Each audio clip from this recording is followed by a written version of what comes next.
Hi, my name is Anna Boring, and I would like to thank you for joining me today as I talk about my proposal to eliminate overstaffing at Panera Bread.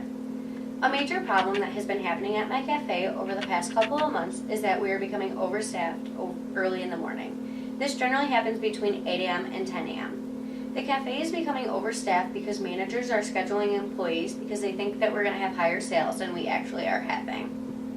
When this cafe becomes overstaffed, the managers need to send employees home to save on labor hours, but this causes the cafe to be at risk to be understaffed during our peak lunch hours.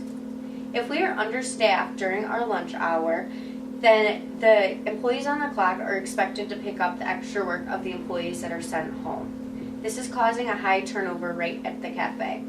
Employees are becoming stressed because they are either losing hours from being sent home early or they're not getting enough credit for all the extra work that they're doing around the cafe. I have made a couple pie charts to show the number of employees scheduled to work and the number of employees that are actually clocked in due to labor hours. The first pie chart shows the number of employees that are actually scheduled to work. The little sliver at in the middle shows how many employees come in at 5 a.m. This is when we open the store. It only takes 2 employees to open the store, but then every hour after that we start increasing by 2 employees. Around noon, which is the biggest pie slice, it shows that there are 15 employees on the clock. There needs to be a minimum of 15 employees during our lunch hour to ensure that we have a smooth, efficient running lunch. The next pie chart shows how many employees are actually working due to labor hours. Again, we start off with 2 employees in the morning and we increase by 2 employees every hour. This then stops around 10 and 11 a.m.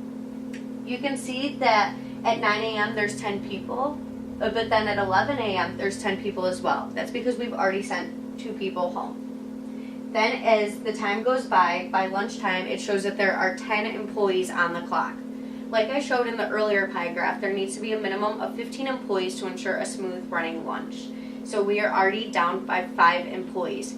Those 5 employees are very important. They do a lot of work through lunch, so you can imagine how much work the employees that are actually clocked in have to pick up. So I've come up with a few ideas to implement in the store to see if we can fix these problems. The first thing that needs to happen is that managers need to be double checking to make sure that the projected sales are calculated correctly. Labor hours are computed directly from the projected sales, so if projected sales are off, then labor hours are off as well.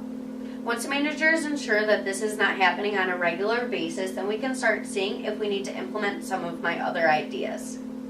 Another idea that I have is that I feel that the managers should be checking to see if there are any events going on throughout the week when they're making the schedule.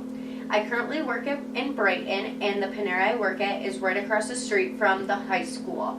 There are many sporting events that go on throughout the year, and this causes our sales to be different than they would have been the week beforehand. If a sporting event is happening during the weekend, then we're going to be slower in the morning. Most of our customers are families, young adults, teenagers, so they are going to be at those sporting events. So during the morning shifts, we're going to definitely be slower, but then when the sporting event gets out, we're going to become very busy. The team members, coaches, teachers, spectators, they're all going to want to go out for lunch. And what's the first place to go? The place right across the street. This year's Brighton's bicentennial as well, so they are hosting many events throughout the year. There's already been a 5K, a festival, a parade, so these things are going to affect our sales as well. There's definitely going to be an increase because there are more people in the area. Another idea that I have is that we need to start making the projected sales off of the previous weeks versus the previous years. Right now, we look at the past 3 years of that exact date to see what the sales were, and we take an average of it. And that's going to be the projected sales for that current year. But things can happen over a year. If we were to look at the 3 previous weeks, then we'd probably get a better idea of how the hours are going to turn out. Another idea is that we should start cross-training more employees. Like I showed in the pie graph, every hour 2 employees come in. They have very important roles. The first 2 people come in and they open the store. That generally takes about 1 to 2 hours.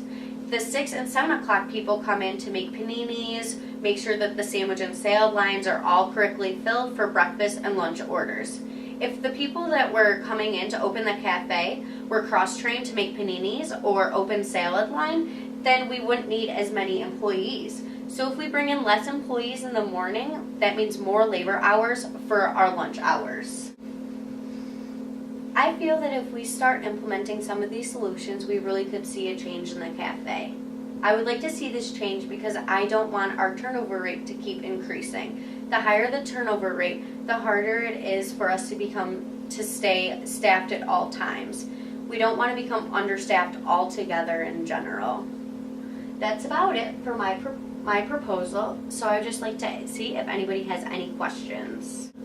Has this problem been addressed in the past? This problem has been addressed, but it has not been taken care of. No solutions came out of the problem, so I really think that by sharing this with my managers, we'll at least start to get a rough idea of things that we can start implementing. Any other questions? How are labor hours calculated?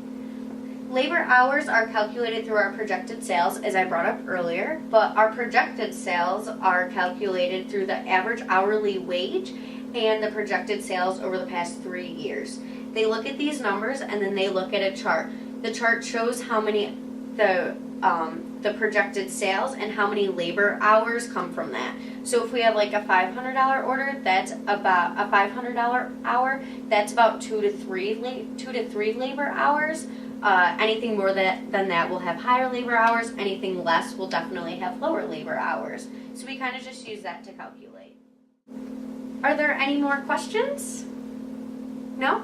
Okay. Well, I would just like to thank you again for joining me as I talked about my proposal.